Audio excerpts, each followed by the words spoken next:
Hello, je suis Tracy et j'ai créé un concept que j'ai appelé les anacomes. Si vous ne savez pas ce que c'est une anacome, ça veut dire que vous n'avez pas encore regardé mes 3 premières vidéos, alors allez les regarder, mais comme je suis gentil, je vous explique en quelques mots ce que c'est une anacome. Et dans cette vidéo, on va parler d'un concept que j'aime beaucoup, qui est le storytelling, mais qui n'est pas un concept parfait puisqu'il a des défauts, et notamment le fait qu'il peut être utilisé à des fins de manipulation. Et pour illustrer ça, je vais vous donner l'exemple de 2 présidents américains qui ont utilisé le storytelling à bon escient, ou pas. « 6 mai 2004, George W. Bush est à un meeting dans l'Ohio en vue des élections présidentielles quand il est interpellé par une femme, Linda Price, qui lui indique que l'adolescente qui l'accompagne a perdu sa maman lors des attentats du 11 septembre 2001. Cette adolescente, c'est Ashley, 16 ans.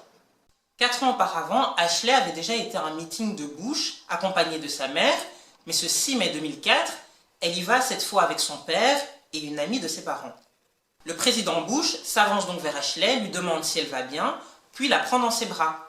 Ce moment, Lynn, le père d'Ashley, va le capturer et partager la photo à ses amis et à sa famille, sauf que ce cliché va dépasser la sphère privée et va commencer à circuler sur Internet, notamment au sein des supporters de Bush. Quelques semaines plus tard, Lynn est contactée par l'équipe de Bush qui lui propose de réaliser une vidéo sur l'histoire d'Ashley. Lynn accepte et la vidéo donne ça. My wife Wendy was murdered by terrorists on September 11th. The Faulkner's daughter Ashley closed up emotionally. But when President George W. Bush came to Lebanon, Ohio, she went to see him, as she had with her mother 4 years before. He walked toward me and I said, Mr. President, this young lady lost her mother in the World Trade Center. And he turned around and he came back and he said, I know that's hard. Are you all right? Our president took Ashley in his arms and just embraced her. And it was at that moment that we saw Ashley's eyes fill up with tears. He's the most powerful man in the world and all he wants to do is make sure I'm safe, that I'm okay. What I saw was what I want to see in the heart and in the soul of the man who sits in the highest elected office in our country. Progress for America Voter Fund is responsible for the content of this. Cette vidéo est l'exemple parfait d'un bon storytelling. La manière dont débute le récit, le zoom de la caméra sur l'épouse de Lynn entourée de leurs 2 filles, la voix du narrateur, la musique, mais aussi les mots choisis pour raconter l'histoire. Linda ne dit pas que George Bush a pris Ashley dans ses bras, elle dit que Bush l'a serrée contre son cœur. Cette précision vous semble peut-être banale, mais elle a toute son importance car elle rajoute de l'émotion au récit déjà triste. Bush est présenté comme un homme au grand cœur, proche de la population, capable de consoler et de protéger. Message caché, avec Bush, l'Amérique est en sécurité. La stratégie derrière cette vidéo est plutôt bien ficelée, puisque ce spot de campagne va être diffusé 30 000 fois sur les chaînes locales, mais pas dans tout le pays, non, mais bien dans les 9 États dits flottants, c'est-à-dire les États dans lesquels il n'y avait pas encore de prédiction quant au vainqueur des élections.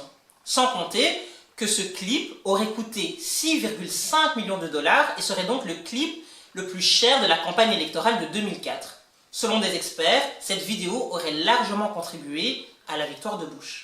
Cet exemple illustre la manière dont une histoire vraie peut être utilisée à des fins politiques. Et c'est en ça que Christian Salmon décrit le storytelling comme étant une machine à fabriquer des histoires et à formater les esprits.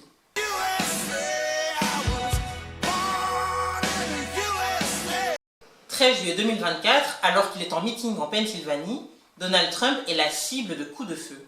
Si le candidat républicain aux prochaines élections américaines s'en sort avec l'oreille blessée, un spectateur décède et 2 autres sont blessés.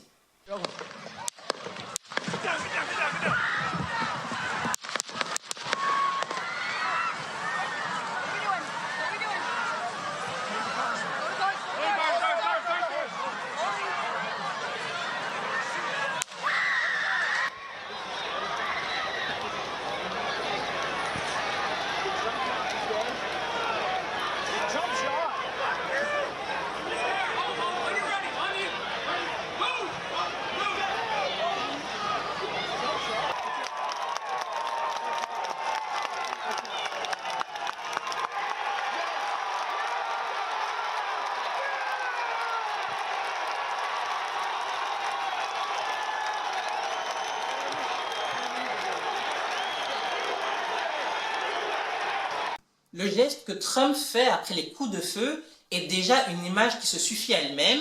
Donald Trump est un survivant.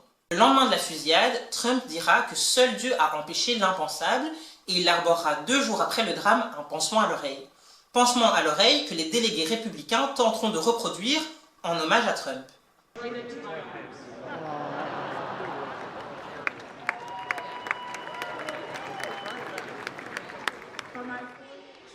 It's just a piece of paper. The top fold it up, put it over your ear. And then I got a little tape here to make it stick to the ear better. See? Okay. And then put that on your ear like this. Press it down, and voila. Pour les partisans de Trump, ce pansement à l'oreille est la preuve que Trump est un miraculé, un survivant. Ce qu'il a fait nous a tous inspirés. Quand il s'est relevé et qu'il a dit « Battez-vous, battez-vous », waouh, c'était le message parfait. Il s'est comporté comme un homme, un vrai. Mais les tirs contre le candidat républicain ont aussi suscité beaucoup de ressentiment. Quand j'ai vu ça, j'étais hystérique, très en colère. Mais vous savez quoi? C'est un guerrier. Et c'est pour ça qu'on veut qu'il redevienne président. Cette tentative d'assassinat envers Trump n'a pas réellement été utilisée par son équipe comme storytelling. Toutefois, auprès de ses partisans, cet événement a renforcé l'image qu'ils avaient de lui, à savoir celle d'un homme que rien ne peut arrêter.